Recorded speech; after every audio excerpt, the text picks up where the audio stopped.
Hi everyone, welcome back to my channel. I'm going to be talking about the transition from college to working full-time.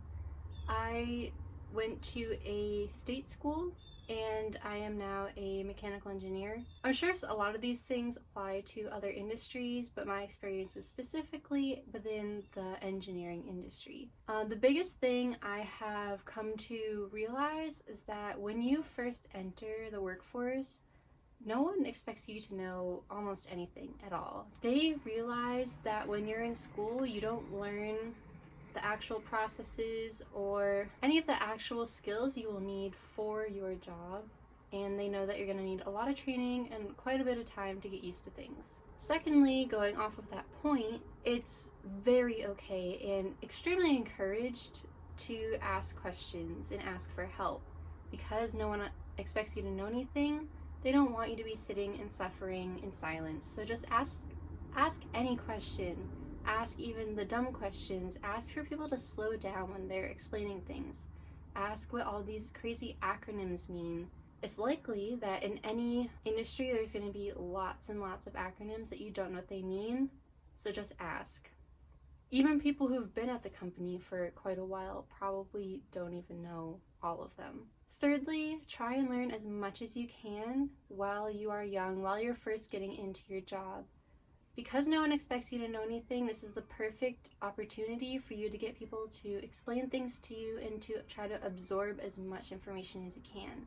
To be able to get into any higher position, you need to understand the basics and usually a very broad range of basics. So understand as much as you can when you first get in. That way you can go up the ladder and work towards that higher position that you may or may not actually want, but likely you probably want to move up the ladder. On a more social aspect, try to get to know people who are also new hires or who are also your age. Something I've learned because of COVID is that working remote and not being face-to-face with other new hires and other people that I would normally be interacting with, it makes me feel very separated from the rest of the company. That's something I'm really missing from not being in the office, is not having that social aspect of everyone suffering together, all the first years not knowing what they're doing. Being able to hang out with people outside of work, being able to hang out with people in your age bracket at work, just having those people around makes things a lot more comforting, a lot more enjoyable. So try to put yourself out there, get to know other people around your age, even if they've been there longer than you. If you're thinking about getting your master's, I would say don't take a break. That is advice I have gotten from many people in the industry, is that you should not take a break between getting your bachelor's and your master's. Just keep on going, because once you take a break, it's really hard to go back. I will be starting my master's very soon, next week actually. I'm still in the mindset of it's time to go back to school. I'm ready to go back to school and learn, so don't break that habit and mindset. Always dress nice and be polite. You always want to dress for the job you want, not the job you have. You want to present yourself as someone worthy of a pay raise or a promotion or anything like that. So always just look nice, dress your best. Maybe not your best, but dress well. You want to brand yourself. You want to put yourself out there, network with people, let people know who you are, what you're doing, what you're interested in. Get your name and what you do out there, and as people find work, they'll be like, oh, hey, I met this person, they might be interested, and they'll help you get new opportunities, get new jobs, and really just expand your horizons in terms of work and people you know. Going from a college student to full-time, there is a huge change in your budget and your allowance. So going from a broke college student to someone having an actual salaried job, it is very easy to get ahead of yourself and get excited and want to spend all of your money, big chunks of your money, and buy all these extravagant things. But just slow down and think about your future, because if you spend all of your money now, your future self won't have any money. So try not to be impulsive, try to really make a good budget, and also learn about your benefits that you get through work and try to take advantage of all of them. Look at your 401k, even if you're fresh out of college. That's, depending on your goals, could be too late to start.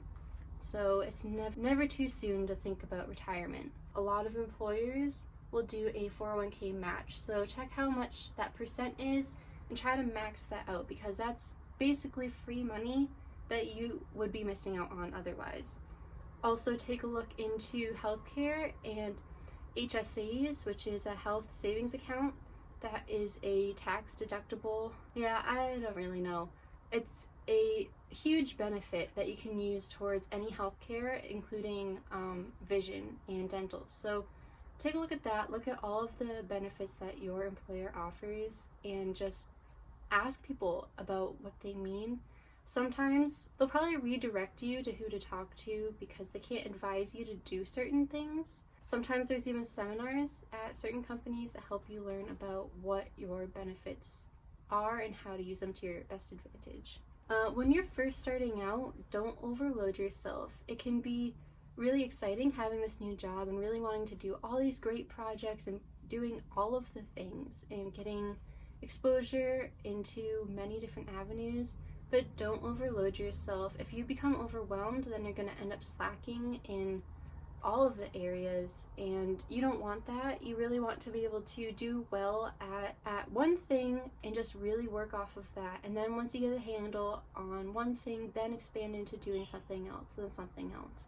But don't just jump in trying everything. While you don't want to overload yourself, you do want to be aware and be looking for opportunities to expand into, to broaden your horizons, whether it's going up the ladder or whether it's going across the ladder. There are so many opportunities that you won't know about unless you look for them, and you don't know what you will love and excel at and be passionate about until you find that thing. So look for opportunities to learn, look for opportunities to get experience, but don't jump all in and overload yourself.